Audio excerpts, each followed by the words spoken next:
नमस्कार। साझा समाचारमा हार्दिक स्वागत छ। सुरु गरौँ आजका मुख्य समाचार शीर्षकहरूबाट।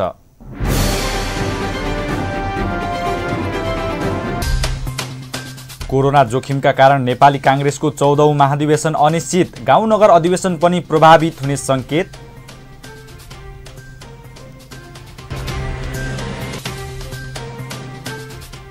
शैन महिनाका 6 राजनैतिक दलद्वारा प्रधानमन्त्री ओलीको असंवैधानिक कदमको भत्सना, चुरे क्षेत्रको दोहनको निर्णय फिर्ता लिन माग।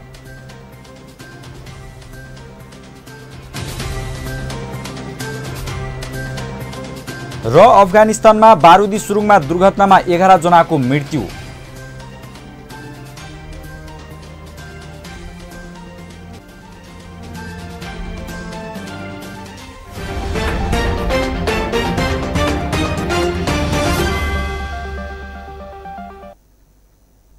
अब समाचार विस्तारमा।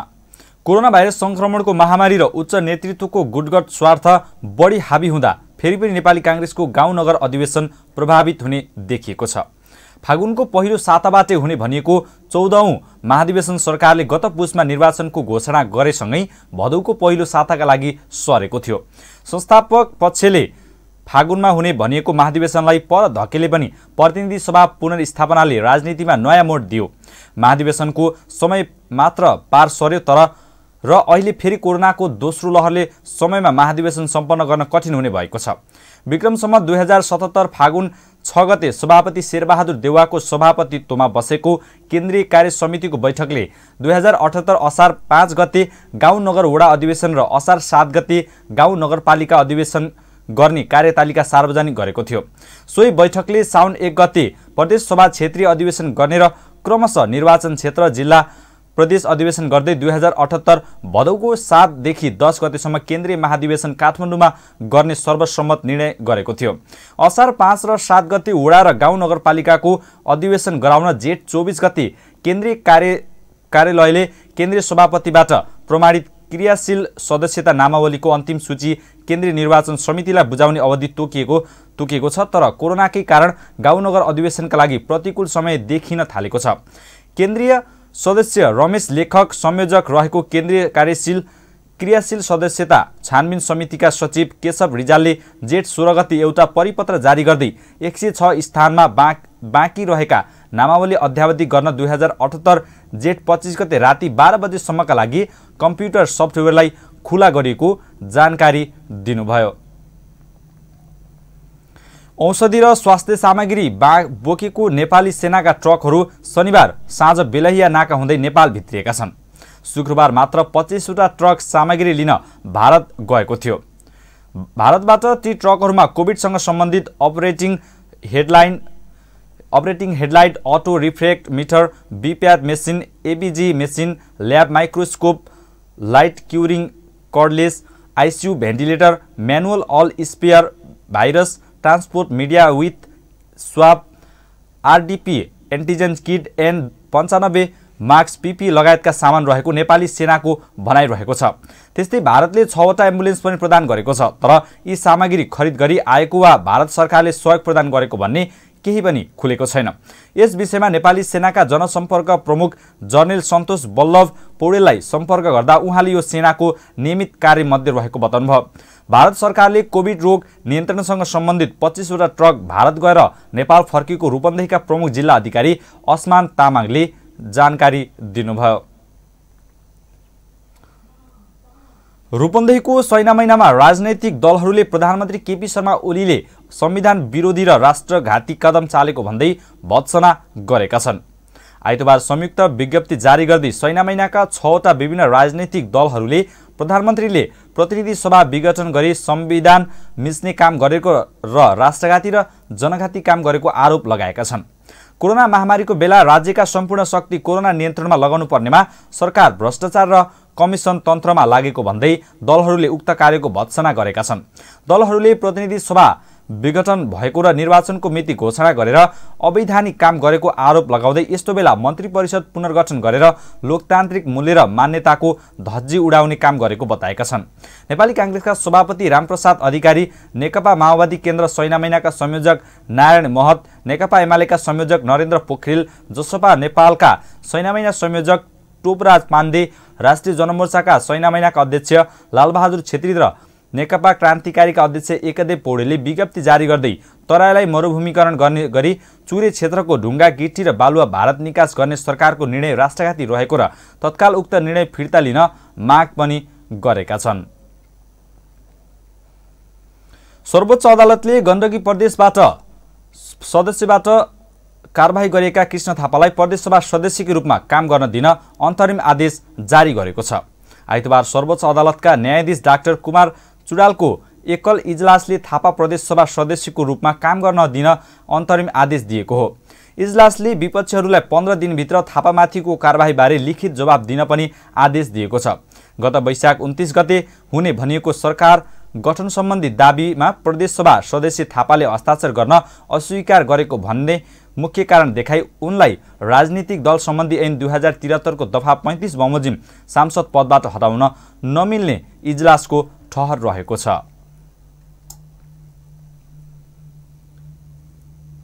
समाचारको सिलसिला जारी नै छ, पालो विश्रामको।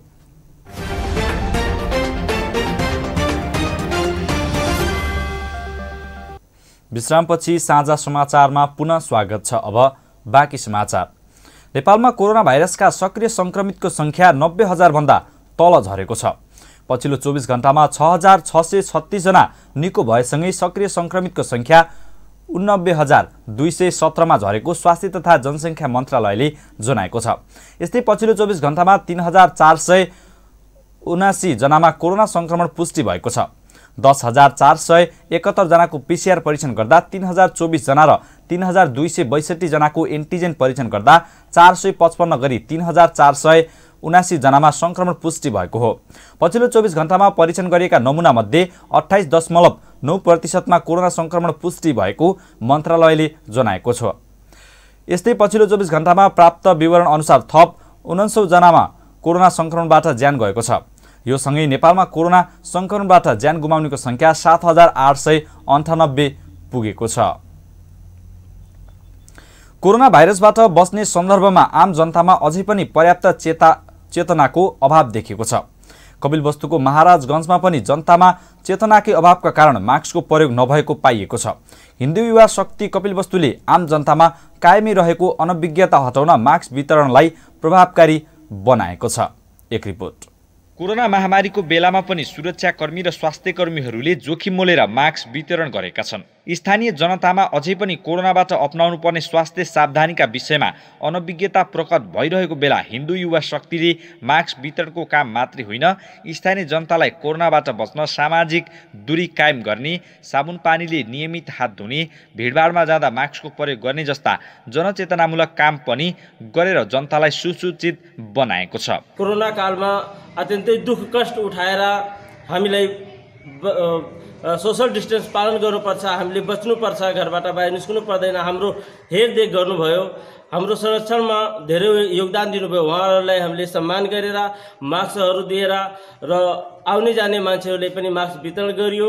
एउटा जनचेतनाको लागि हामीले एउटा हिन्दू युवा शक्ति कोरोना संक्रमणबाट बच्न कपिलवस्तु जिल्लामा निषेधाज्ञा लागू गरिएको छ। तर निषेधाज्ञाको अवज्ञा गर्ने र स्वास्थ्य जोखिम मोलेर बजारमा हिँडडुल गर्ने काम भइरहेको छ। प्रहरीले निषेधाज्ञा अवज्ञा नगर्न जनतालाई सचेत बनाउने काम गरिरहेको छ। तर प्रहरी र स्वास्थ्यकर्मीलाई उल्टै नराम्रो व्यवहार समेत भएको पाइएको छ। त्यही भए पनि हिन्दू युवा शक्तिले जनतामा अझै स्वास्थ्य खबरदारी गर्न र प्रहरी प्रशासनले लगाएको निषेधाज्ञा जनताकै लागि हो भन्ने बुझाउन पनि महाराजगञ्जमा मास्क वितरण गरिएको छ।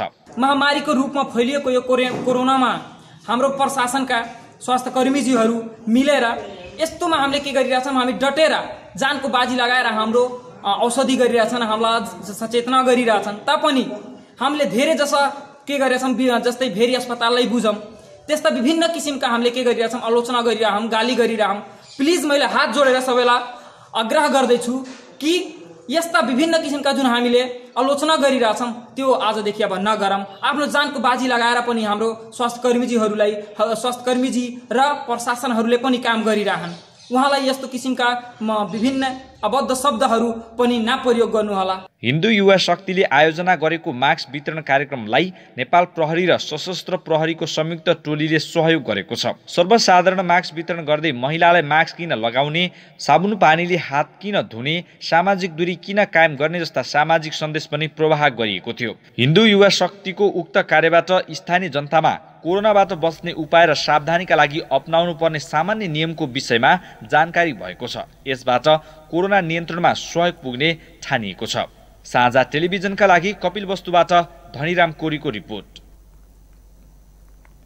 गुल्मीमा निषेधाज्ञाको समय जेठ 31 गतेसम्म थप गरिएको छ। जिल्ला कोभिड-19 व्यवस्थापन समितिको बैठकले जेठ 31 गते राति 12 बजेसम्म निषेधाज्ञा थप गर्ने निर्णय गरेको सहायक प्रमुख जिल्ला अधिकारी नारायण प्रसाद भण्डारीले जानकारी दिनुभयो। यस अगाडि थप गरिएको निषेधाज्ञाको समय जेठ 25 गते राति 12 बजे सकिँदैछ। थप गरिएको निषेधाज्ञा कडाइका साथ लागू गरिने जिल्ला प्रशासन कार्यालय गुल्मीले जनाएको छ। जिल्लामा पेट्रोलियम पदार्थ, दूध, डेरी, खाद्यान्न, तरकारी, मासु र निर्माण सामग्रीका हार्डवेयरहरू बिहान 11 बजेसम्म खुल्ला रहनेछन्। जिल्लाभित्र चल्ने निर्माण व्यवसायका टिप्पर, ट्र्याक्टर र ट्रकहरू सुरक्षा सावधानी अपनाएर सञ्चालनमा रहने जिल्ला प्रशासन कार्यालय गुल्मीले जनाएको छ। यस्तै बैंक तथा बीमा कम्पनीहरू बिहान 10 बजेदेखि दिउँसो 1 बजेसम्म स्वास्थ्य सुरक्षा सावधानी अपनाएर सञ्चालन गर्ने व्यवस्था मिलाइएको छ। अन्य वित्तीय संस्थाहरू भने बन्द रहनेछन्। जिल्ला बाहिरबाट खाद्यान्न ढुवानी गर्दा जिल्लाको नियम अनुसार प्रबन्ध मिलाइने जिल्ला प्रशासन कार्यालय गुल्मीले जनाएको छ। निषेधाज्ञाको कसैले अवज्ञा गरे कानुन अनुसारको कारबाही गर्ने प्रशासनले चेतावनी दिएको छ। कोरोना संक्रमणको दोस्रो लहरको सुरुमै हटस्पट बनेको बाँकेमा पछिल्लो दिनहरूमा कोरोना संक्रमण र मृत्यु दरमा निकै कमी आएको छ। संक्रमित थपिने क्रम घट्दै र बिरामीहरू निको हुने क्रम बढ्दै गएपछि बाँकेमा कोरोना संक्रमितको उपचार हुँदै आएका भेरी अस्पताल र कोहलपुर शिक्षण अस्पताल लगायतका अस्पतालका 140 वटा शैय्या खाली भएका छन्। बाँकेका जनस्वास्थ्य अधिकृत तथा कोरोना उपचार सहजकर्ता नरेश श्रेष्ठले दिनुभएको जानकारी अनुसार हाल आएर जिल्लामा संक्रमित संख्या निकै कम भएपछि अब अस्पतालमा बेड, जनशक्ति र अक्सिजन लगायत सबै समस्या समाधान भएको छ। अब गम्भीर भएर अस्पतालमा आउने संक्रमितले बेड नपाउने, अक्सिजन नपाउने वा जनशक्तिको अभावले उपचारमा कठिनाइ हुने समस्याहरू समाप्त भएको श्रेष्ठले बताउनुभयो। समाचारको सिलसिला जारी नै छ, पालो विश्रामको।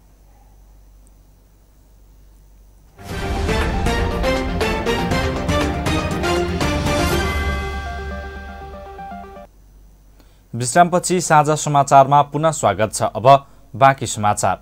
नेपाल आयल निगमले अन्तर्राष्ट्रिय बजारमा पेट्रोलियम पदार्थको मूल्य बढेको भन्दै मूल्य बढाएको छ। केही हप्ताअघि पेट्रोलियम पदार्थको मूल्य बढाएको निगमले पेट्रोल, डिजेल, मट्टीतेल मूल्य प्रति लिटरमा 2 रुपियाँले बढाएको निगमले प्रेस विज्ञप्ति मार्फत जानकारी गराएको छ। यसैगरी आन्तरिक हवाई इन्धनको मूल्य पनि प्रति लिटरमा 2 रुपियाँले बढाएको छ। निगमका अनुसार आज राति 12 बजे पछिबाट काठमाडौँ उपत्यकामा पेट्रोलको मूल्य प्रति लिटर 125 हुने भएको छ। मट्टीतेल र डिजेलको 108 पुगेको छ भने हवाई इन्धन आन्तरिक तर्फको मूल्य प्रति लिटरमा 80 रुपियाँ पुगेको निगमले जानकारी दिएको छ। भारतीय आयल कर्पोरेसनबाट मूल्य बढेर आएको भन्दै नेपालमा पनि मूल्य बढाउन बाध्य भएको निगमको भनाइरहेको छ।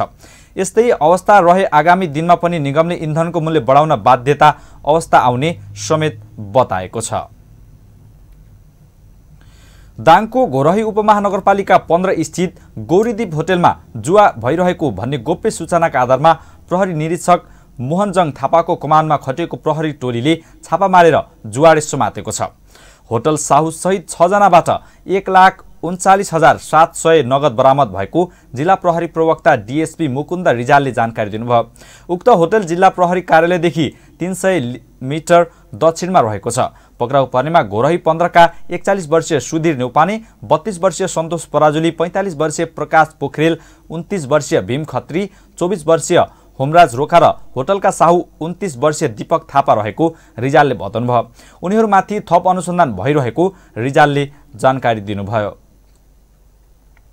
राष्ट्रिय परीक्षा बोर्डले माध्यमिक शिक्षा परीक्षा एसीमा विद्यालयले गर्ने आन्तरिक मूल्याङ्कनको कार्यविधि जेठभित्रै जारी गर्ने तयारी गरेको छ।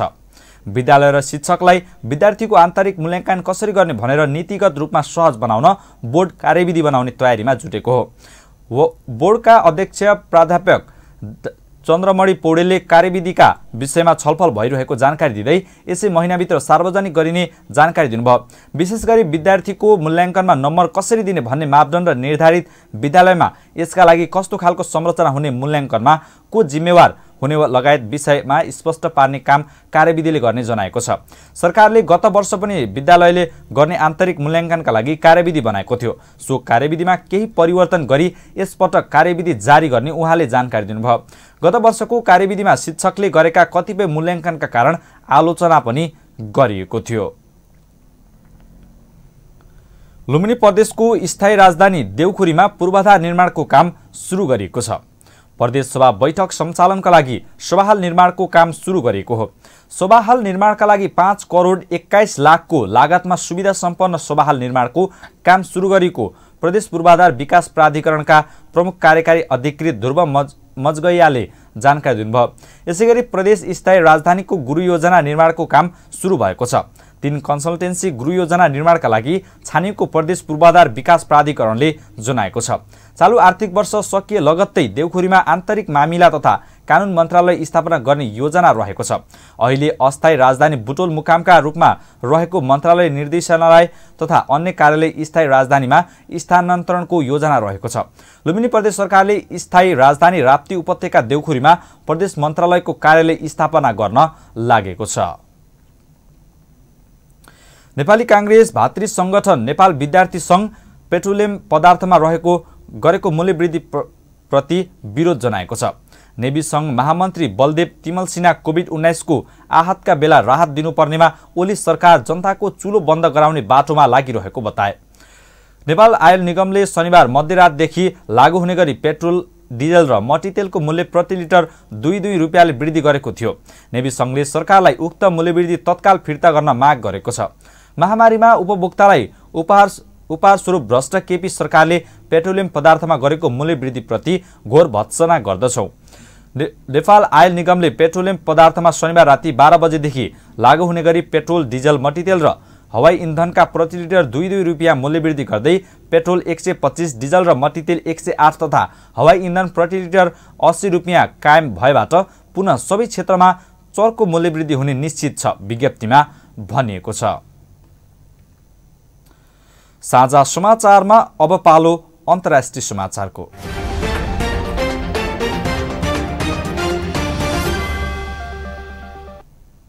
अफगानिस्तानको उत्तर पश्चिममा एउटा यात्रुवाहक मिनी भ्यानमा सडक किनारमा राखिएको बारुदी सुरुङमा परेर विस्फोट हुँदा भ्यानमा सवार कम्तीमा 11 जना यात्रुको ज्यान गएको छ। अधिकारीहरूका अनुसार शनिबार भएको उक्त घटनामा मारिनेहरूमा 3 जना बालबालिका समेत रहेका छन्। निकै शक्तिशाली विस्फोटका कारण उक्त मिनी भ्यान सडकबाट खोजमा झरेको बडगिज प्रान्तीय गभर्नर हेसामुद्दिन शाम्सले बताउनुभयो। उहाँले उद्धारकर्ताहरू घटनास्थलमा पुगेको जानकारी दिनुभयो। उक्त विस्फोटको कसैले पनि जिम्मेवारी लिइसकेका छैनन्, तर प्रान्तीय सरकारले तालिबान समूहले सुरक्षा फौजलाई लक्षित गरी बारुदी सुरुङ बिछ्याएको आरोप लगाएको छ। तालिबान समूहले भने उक्त घटनाका बारेमा तत्काल कुनै प्रतिक्रिया जनाएको छैन। यिनी समाचारसँगै हामी समाचारको अन्त्यमा आइसकेका छौं। अन्त्यमा मुख्य समाचार फेरि एकपटक।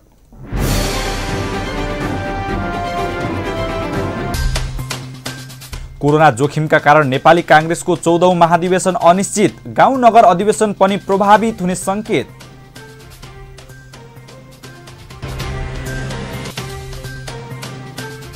सैना महिनाका 6 राजनैतिक दलद्वारा प्रधानमन्त्री ओलीको असंवैधानिक कदमको भत्सना, चुरे क्षेत्रको दोहनको निर्णय फिर्ता लिन माग।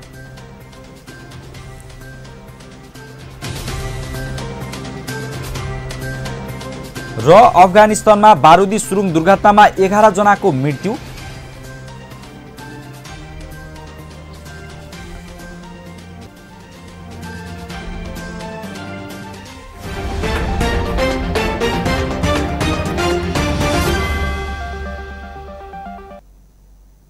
हवस् त, अहिलेका लागि साझा समाचार सकियो। अब हाम्रो भेट अर्को समाचार बुलेटिनमा हुनेछ। शान्ति र विकासका लागि तपाईँ हाम्रो एउटै भिजन साझा टेलिभिजन हेर्दै गर्नुहोस्।